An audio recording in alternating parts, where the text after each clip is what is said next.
அன்னைக்கு ஒரு நாள் ரூமன்ஸ் எல்லாருமே பயங்கரமாக டிஸ்கஷன் பண்ணிட்டு என்னடா டிஸ்கஷன் பண்ணுறான்னு சொல்லி எட்டி பார்த்தா பரோட்டா போடுறது போய் டிஸ்கஸ் பண்ணிட்டு பரோட்டா தானே நான் போட்டு தரேன்னு சொல்லிட்டு வீரவசனமாக பேசிட்டு கச்சியை கட்டி பரோட்டா போட ஸ்டார்ட் பண்ணிட்டேன். மாவு எடுத்து வீசும்போது பார்த்தீங்கன்னா ஃபஸ்ட் அட்டம்ப்டே வந்து மாவு கிழிஞ்சு போச்சு. அப்போவே பசங்களாம் கேட்டானுங்க, டேய் உனக்கு பரோட்டா போட தெரியுமா தெரியாதா அப்படின்ட்டு. இருன்னு சொல்லிட்டு நான் செகண்ட் அட்டம் ட்ரை பண்ணேன். செகண்ட் அட்டம் மட்டும் பார்த்தீங்கன்னா கிழிஞ்சு போச்சு.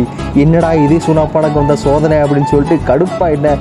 கடைசியில் பார்த்தீங்கன்னா ஒரு வழியாக கடையிலையும் உழைப்புக்கு அப்புறம் பார்த்தீங்கன்னா ஒரு வழியாக பேடாலாம் போட்டு முடிச்சிட்டேன். எல்லா பரோட்டாக்கும் முடித்த கையோட பார்த்தீங்கன்னா அதை எல்லாமே வந்து பேடாவை தட்டி அதை வந்து பேனில் போட்டு அதை ஒன் சைடு நல்லா கிறிஸ்பியாக வர வரைக்கும் நல்லா முறுன்னு விட்டு அதுக்கப்புறம் பார்த்தீங்கன்னா பேன் எடுத்து அப்படியே ஒரு ட்விஸ்ட் பண்ண பாருங்கள்.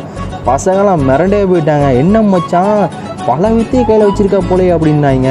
இன்றைக்கி உங்களுக்குலாம் எக்ஸ்ட்ரா பரோட்டாடான்னு சொல்லிவிட்டு அதை சூட எடுத்து இந்த பரோட்டா கடையிலலாம் பார்த்தீங்கன்னா அதை பரோட்டாவை எடுத்து அதை மொத்தமாக சேர்த்து வச்சு அதை அடிப்பாங்க பார்த்தீங்களா, அந்த மாதிரி அதை அடித்து இந்த மாதிரி அடிக்கிறப்ப பார்த்தீங்கன்னா பரோட்டா அல்டிமேட்டாக குக்காக இருந்துச்சுங்க. ஃபைனலாக பார்த்தீங்கன்னா பரோட்டா செம்ம சாஃப்டாக வர லெவலில் இருந்துச்சுங்க.